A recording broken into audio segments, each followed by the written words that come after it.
तर मित्रांनो, तुमच्या गोट्याबरोबर म्हैस अशी सिंग खाट खाट खाट गोरणीला बळविणे घासणे असं सारखं वारंवार करायला लागलं का सांगा. तर मित्रांनो, त्यासाठी काय करायचं बघा, मी स्वतः केलं म्हणून सांगायला लावले आणि मला रिझल्ट आला म्हणून मी तुम्हाला ही गोष्ट सांगायला लावली.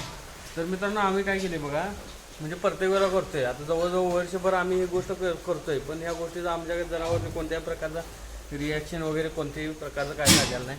तर काय सांगतो बघा मित्रांनो, ज्यावेळेला तुमची जनावर सिंग वाजवत असलं खाट खाट खाट खाट, तर काय करायचं बघा. आता हे जनावर आहे बघा, त्या सिंगाचं आहे बघा इथं, याबरोबर इथं आणि ह्या साईडला तुमचं गाडीचं जळका ऑइल असते बघा, जळकं ते टोपणात घेऊन तेवढंच जरासं फक्त 2 टाईम जरी नुसतं जर घातला सिंगावर, तर मित्रांनो ते जनावर पूर्णपणे सिंग वाजवायचं बंद होते. आणि 100% मित्रांनो खरं आहे. आणि आम्ही वापरतो गोट्यामध्ये 100%. ह्याच्यामुळे आता आमची बऱ्यापैकी 1-2 जनावर अशी करत होती. आता आम्ही ते वापरले तसं प्रयोग करून बघितल्यावर त्यांनी 100% आता वाजवायची बंद झाली. जर कसं कधी परत रिटर्न तसं वाजवायला लागलं तर तेवढं 2 टोपण ऑइल क्रॅस्ट ऑइल घातलं की बघायला लागत नाही, क्लिअर होते आणि कमी पण येते आणि वाजवायची पण बंद होते. तर मित्रांनो, तुम्हाला व्हिडिओ मला कसं वाटतं कमेंटमध्ये नक्की सांगा. मला लाईक करा, शेअर करा, फॉलो करा. धन्यवाद.